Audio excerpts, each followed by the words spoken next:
السلام عليكم ورحمة الله وبركاته.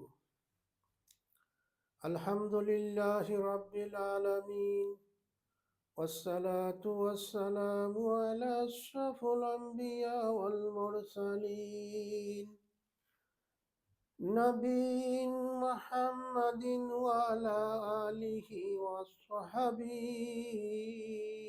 أجمعين.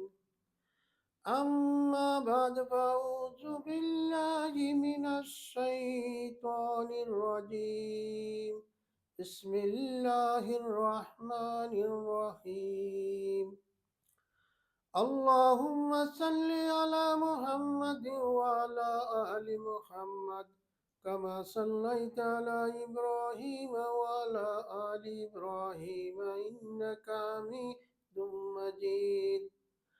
اللهم بارك على محمد وعلى آل محمد كما باركت على إبراهيم وعلى آل إبراهيم إنك حميد مجيد.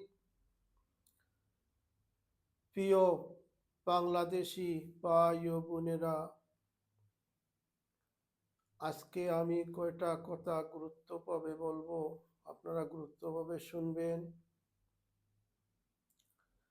আমাদের প্রিয় ভূমি বাংলাদেশ, স্বাধীনতা আমরা পেয়েছি, আল্লাহর কাছে শুকরিয়া আদায় করি। কিন্তু আমাদের দেশের উপর যেভাবে ষড়যন্ত্র চলতেছে, মুখ না খুলার, আমি মনে মনে চিন্তা করলাম যদি আমি কিছু না বলি আল্লাহর কাছে দায়ী থাকবো। আমাদের দেশের ষড়যন্ত্র আজ থেকে নয়, পূর্ব পাকিস্তান পশ্চিম পাকিস্তান যখন ছিল তখন থেকে।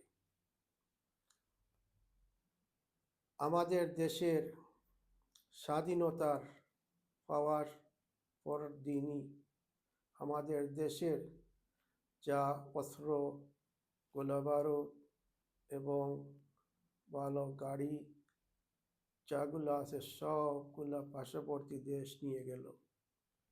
শুধু আমাদেরকে রেখে গেল আমাদের মেহনতি মানুষ, আর কিছু নেই। আমাদের নেতা বঙ্গবন্ধু শেখ মুজিবুর রহমান পাকিস্তান থেকে গেলেন লন্ডন, লন্ডন থেকে আসলেন ইন্ডিয়া, ইন্ডিয়া থেকে আসলেন বাংলাদেশে। তিনি দেশ শাসন করার সময় বাংলাদেশে দুর্ভিক্ষ হয়েছিল, লক্ষ লক্ষ মানুষ মারা গিয়েছে, ইন্ডিয়া কোনো সাহায্য করে নাই। আমি প্রশ্ন করতে চাই ইন্ডিয়াকে, আপনারা যখন বাংলাদেশ স্বাধীনতার সময় আগে যেগুলা আর্মি দিয়েছিলেন, আপনাদের আর্মি কয়জন মারা গিয়েছে? আমাদের মুক্তিবাহিনী আগের কাতারে গিয়ে যুদ্ধ করে দেশ স্বাধীন করেছে। স্বাধীনতার পাওয়ার সাথে সাথে তোমরা যা কিছু নিয়েছো বাংলাদেশের, এত অস্ত্র, গোলাবারুদ, সেইগুলা কেউ প্রশ্ন করে নাই। আমি নিজের চোখে দেখেছি। আমি তখন ক্লাস 7-এ পড়তাম, 13 বছর, আমি কি বুঝি নাই? কত কষ্ট করেছেন আমাদের মা বোনরা। পানি নেই, থাকার কোথাও জায়গা নেই। ষড়যন্ত্র করে শেখ মুজিবুর রহমান সাহেবকে হত্যা করা হলো। জিয়াউর রহমান সাহেব আসলেন, এত ভালো মানুষ। জিয়াউর রহমান সাহেব আসার পর দেশের জন্য এত কষ্ট করা আরম্ভ করলেন। তারপর ডাক দিলেন যে আমি একটি নতুন পার্টি করব।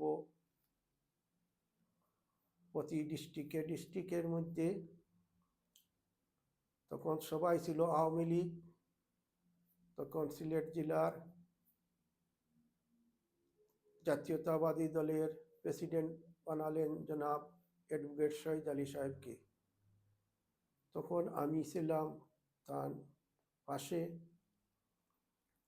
আমার ভাইও ছিলেন, আমার আব্বার ক্লোজ ফ্রেন্ড ছিলেন, তিনি ডিস্ট্রিক্ট জজ বারের প্রেসিডেন্টও ছিলেন।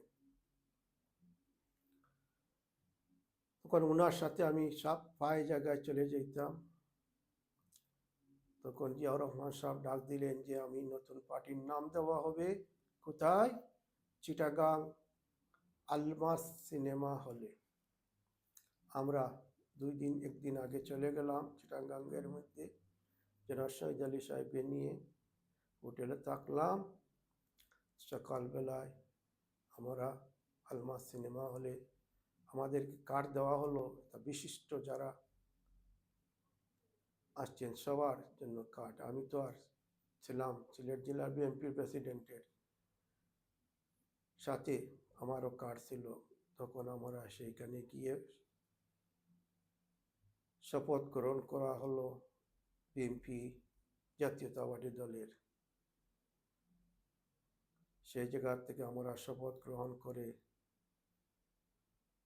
সিলেট এসে আমরা বিভিন্ন জায়গায়, বিভিন্ন গ্রামে গঞ্জে আমরা বললাম যে নতুন পার্টি, আমরা মেম্বারশিপ করলাম। তারপর জিয়াউর রহমান সাহেব আসতেন সিলেট, আসলে আমার আর কোনো পরিচয় হয়ে গেছিল শহীদ আলী সাহেবের ভাতিজা। আমি সার্কিট হাউসে গিয়ে জিয়াউর রহমান সাহেবের সাথে বসে একসাথে আলাপ আলোচনা করছে সার্কিট হাউসে। শহীদ আলী সাহেব ছিলেন আমার সাথে, আরও সিলেটের দক্ষিণ সুরমার শিশু ভাই, কামরান ভাই, আমি, আরও বাসন ওরা করতো এই জাসদ, আর আমার বাপ চাচা করতেন আওয়ামী লীগ। তখন আমি যখন ঢুকলাম তখন আমার আব্বা জাতীয়তাবাদী পার্টির মধ্যে ঢুকলেন, আর তিনি তো শহীদ আলী সাহেবের বন্ধু ছিলেন। আমার ভাই শহীদ আলী সাহেবের ক্লার্ক ছিলেন। তারপর সিলেটের মানুষ আস্তে আস্তে পার্টি বড় হলো। দুঃখের বিষয়, তিনি আসতেন, আমি শহীদ আলী সাহেবের সাথে ঢাকায় যাইতাম, মানুষের সাথে পরিচয় হয়ে গেছিল। হঠাৎ একদিন আমাদের প্রেসিডেন্ট জিয়াউর রহমান সাহেবকে শহীদ করা হলো। তখন আমি 2 দিন ঘর থেকেই বাহির হইনি, খালি শুধু চিন্তা করি এত ভালো মানুষ যে জিয়াউর রহমান সাহেবের রাস্তাঘাট আনাচে কানাচে, রাস্তার মধ্যে গাছ লাগাও, খাল খনন করো, দেশের চাল ডাইলের কোনো অভাব নাই, চতুর্দিকে চাল ডাল, 10 টাকা চাউলের শেষ, সবগুলা নিয়ন্ত্রণের মধ্যে। এই ষড়যন্ত্র করে শহীদ জিয়াউর রহমান সাহেবকে হত্যা করা হলো। তারপর আমি কয়েকদিন দেশে ছিলাম। তারপর আমার আব্বাকে বললো আমার লেখাপড়া করার দরকার নেই, আমি বিদেশ চলে যাব। বিদেশে এসে আমি কোনো আর পার্টির মধ্যে যাই না, বিএনপির কোনো মিটিং মিটিংয়ে যাই না, কারণ আমি দেখি যে যেগুলা বিএনপিতে আছে এগুলা তো আগের লোক ভালো ছিল, কিন্তু কি করবো। বর্তমানে আমি বলতেছি তারেক জিয়াকে, আপনার পার্টির মধ্যে অনেক মানুষ এমপির নমিনেশন দেওয়ার জন্য টাকা নিতেছে। বর্তমান সরকার আছেন ডক্টর ইউনূস সাহেব, তাকে সাহায্য করুন। আর বিএনপি সতর্ক বাহিনী, আপনারা সতর্ক হন, না হয় আপনার পার্টি ধ্বংস হয়ে যাবে। আর বর্তমানে এমপি যারা নেই, এমপি হবেন, তাদের কাছ থেকে মূল্যায়ন, টাকা পয়সা কেউ নিল কি না এটা দেখবেন। আবার দেখা হবে লন্ডন থেকে। সে কথা।